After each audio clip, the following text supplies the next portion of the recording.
अस्सलाम वालेकुम। आज की इस वीडियो में हम बात करेंगे लाइपो प्लस इन्फ्यूजन के बारे में कि लाइपो प्लस इन्फ्यूजन का इस्तेमाल कब किया जाता है, इसमें एक्टिव इंग्रेडिएंट्स क्या हैं, इसका डोज क्या होगा और इस इंजेक्शन को लगाने से पहले या लगाने के दौरान किन पॉइंट्स को हमेशा जहन में रखना चाहिए। इसके अलावा फिर किन अफराद को इसका इस्तेमाल नहीं करना चाहिए या इसके साइड इफ़ेक्ट्स क्या हैं। This is doctor Irfan from Medi Health Enterprises और वीडियो स्टार्ट करते हैं लाइपो प्लस के इंट्रोडक्शन से। लाइपो प्लस इन्फ्यूजन जो है ये एक पेरेंट्रल न्यूट्रिशनल सप्लीमेंट है। अब पेरेंट्रल किसको कहते हैं या पेरेंट्रल रूट क्या होता है, इसका जिक्र हम इसी वीडियो में करते हैं थोड़ा सा स्टेप आगे चल के। लेकिन सबसे पहले हम इसमें एक्टिव इंग्रेडिएंट्स देख लेते हैं। तो लाइपो प्लस में जो है ये मीडियम चेन ट्राइग्लिसराइड्स और लॉन्ग चेन ट्राइग्लिसराइड्स होते हैं। अगर मैं सिंपल अल्फाज में इसको कहूँ कि ये ओमेगा फैटी एसिड्स होते हैं जो बॉडी के लिए बहुत ज़्यादा ज़रूरी होते हैं। अब लाइपो प्लस इन्फ्यूजन कब इस्तेमाल की जाती है, इसके इंडिकेशंस क्या होते हैं, तो अभी हम वो वर्ड यूज़ करते हैं पैरेंटल रूट, इंटेरल रूट और ओरल रूट, क्योंकि ये वर्ड यहीं पे ज़्यादा इस्तेमाल होंगे। सबसे पहले हम बात करते हैं ओरल रूट। जो पेशेंट स्टेबल्स होते हैं, पेशेंट भी नहीं होते, एक नॉर्मल पर्सन होता है, अगर वो नॉर्मल तरीके से खा पी रहा है, सब कुछ अपने मुंह के ज़रिए ले रहा है, तो फिर वो ओरल रूट कहेंगे, यानी कि उसको किसी भी सहारे की ज़रूरत नहीं पड़ती। अब किसी स्टेज पे आके फिर ऐसे सहारे की ज़रूरत पड़ती है जहाँ पे हम उस पेशेंट को फिर एनजी ट्यूब लगा देते हैं, या हम आसान अल्फाज में कहें कि गैस्ट्रिक ट्यूब या मैदे की नाली लगा देते हैं। तो उस मैदे की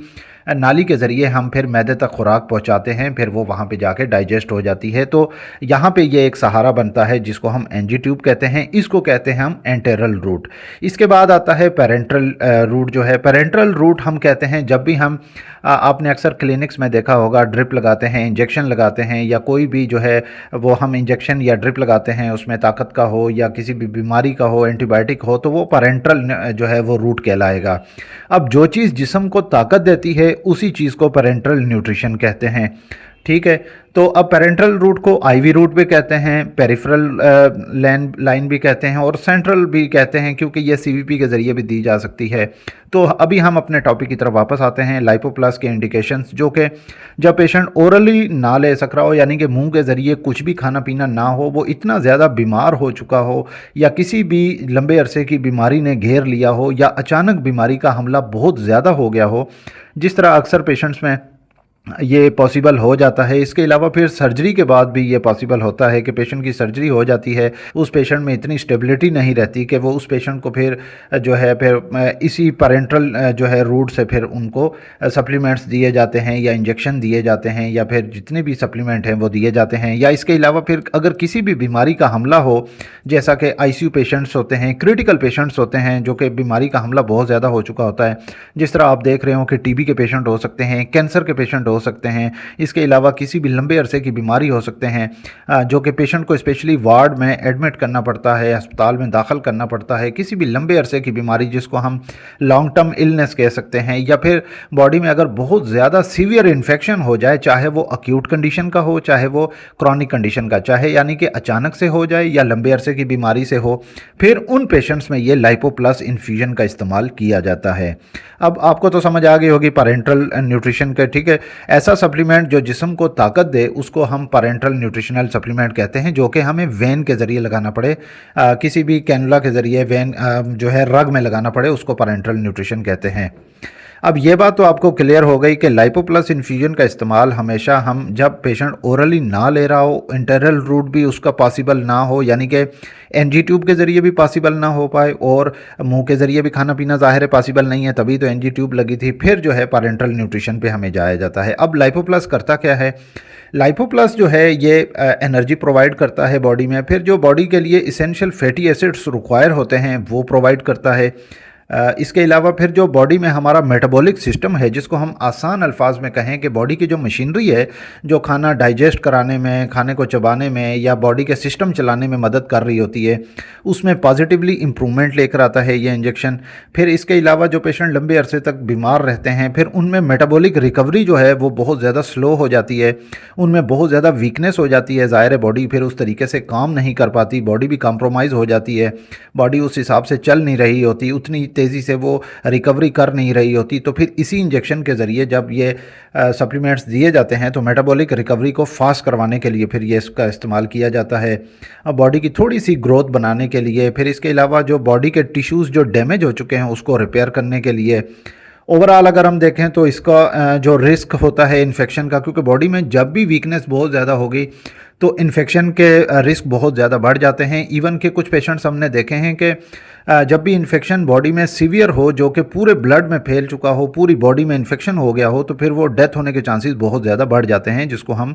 मेडिकल टर्मिनोलॉजी में सेप्टिसीमिया कहते हैं, जिसको होल बॉडी या होल बॉडी का जो ब्लड है उसमें इन्फेक्शन हो जाता है। तो इन तमाम कंडीशंस में फिर लाइपोप्लस इन्फ्यूजन का इस्तेमाल किया जाता है। अब इसका डोज जो है कैसे देते हैं, सबसे पहली बात तो यह है कि ये न्यूनेट्स यानी कि पैदाइशी बच्चों में भी दिया जा सकता है, फिर चिल्ड्रंस यानी कि बच्चों में भी दिया जा सकता है, फिर एडल्ट्स में दिया जा सकता है, ओल्डर एडल्ट्स में दिया जा सकता है, यानी कि ये उम्र के किसी भी स्टेज पे दिया जा सकता है जहाँ पे पेशेंट को इसकी रिक्वायरमेंट है। क्योंकि न्यूनेट्स, पीड्स और एडल्ट्स में इसका इस्तेमाल कॉमनली किया जाता है, लेकिन इसका डोज जो है वो डिपेंड करता है पेशेंट की कंडीशन पे, सिवियरिटी ऑफ डिजीज़ पे, यानी कि मर्ज़ की शिद्दत कितनी ज़्यादा है, उसी हिसाब से ही इसका डोज एडजस्ट किया जाता है। जैसा कि मैंने इसको बताया कि आपको बताया कि लाइपोप्लस इन्फ्यूजन जो है वो आईवी रूट पे इस्तेमाल किया जाता है। तो आईवी कैनुला लगा के या सेंट्रल वेन लगा के जो है सेंट्रल वेन कैथेटर लगा के इसको जो है इन्फ्यूज़ किया जाता है। अब जब ये इन्फ्यूज़ करते हैं ना, तो एक बात का हमेशा ख़ास ख्याल रखना होता है कि इसको